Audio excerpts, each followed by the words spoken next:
So I'm Rachel Bowman, and I'm a professor in the Department of Psychology, and I also teach in the neuroscience major. When I was an undergraduate many years ago, I worked in a lab and we studied sex differences. So differences between male and female rats in learning how to do a task. And I became really interested in how learning and memory was different between the sexes and what the underlying hormonal mechanism was of those differences. So from that early experience as an undergraduate in a lab, I decided to go into a PhD program. And when I started my PhD work, it was a laboratory that was focused on understanding how exposure to chronic stress impacts learning and memory and structures in the brain. And that's an area that had always been researched in terms of male rats. I decided to kind of flip that question a little bit and say, okay, well, we know all of this about male rats, but does the same thing hold true in female rats? So most researchers just study it in males and then assume that it's applicable to humans. And so with the stress research, we knew that in male rats, exposure to chronic stress leads to dendritic damage, or what we call dendritic atrophy in the hippocampus, and that was related to impairments in spatial memory performance.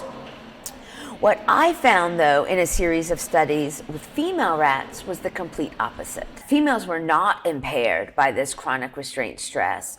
In fact, they were enhanced by it.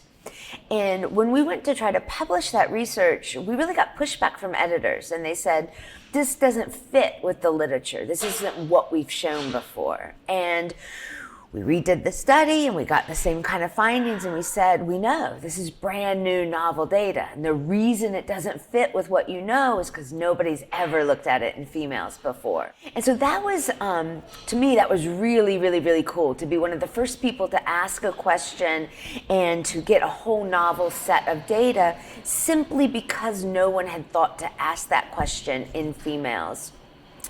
A few years later, a research colleague of mine who did kind of what are called study sessions for the NIH, the National Institute of Health, was at a study session and they were discussing policy.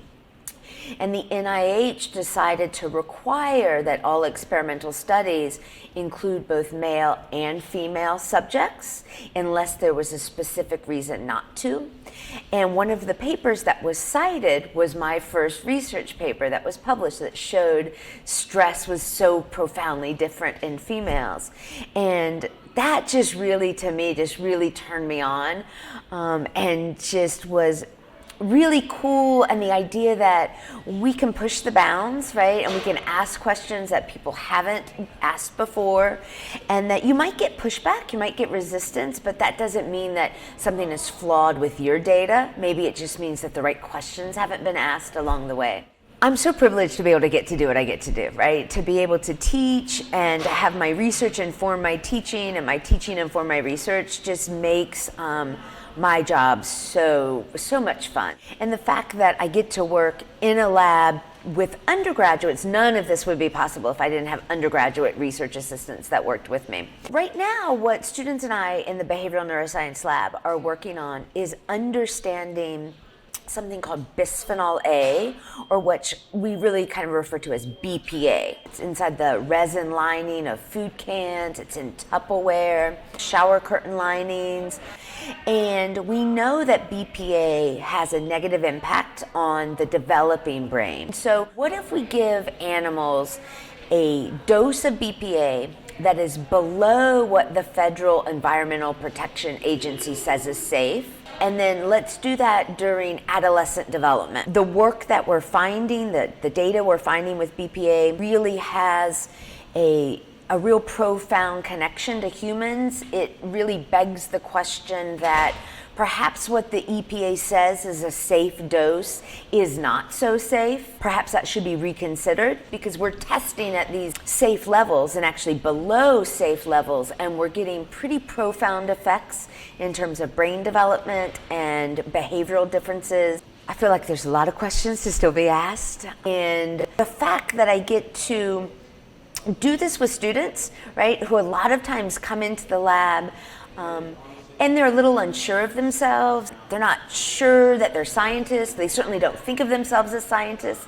They're not quite sure how they feel about working with rats. And then a semester or 2 or 3 later, to see them standing, presenting a poster at Society for Neuroscience, for example, is really just, it's such a nice way to know that in some way I'm making a difference.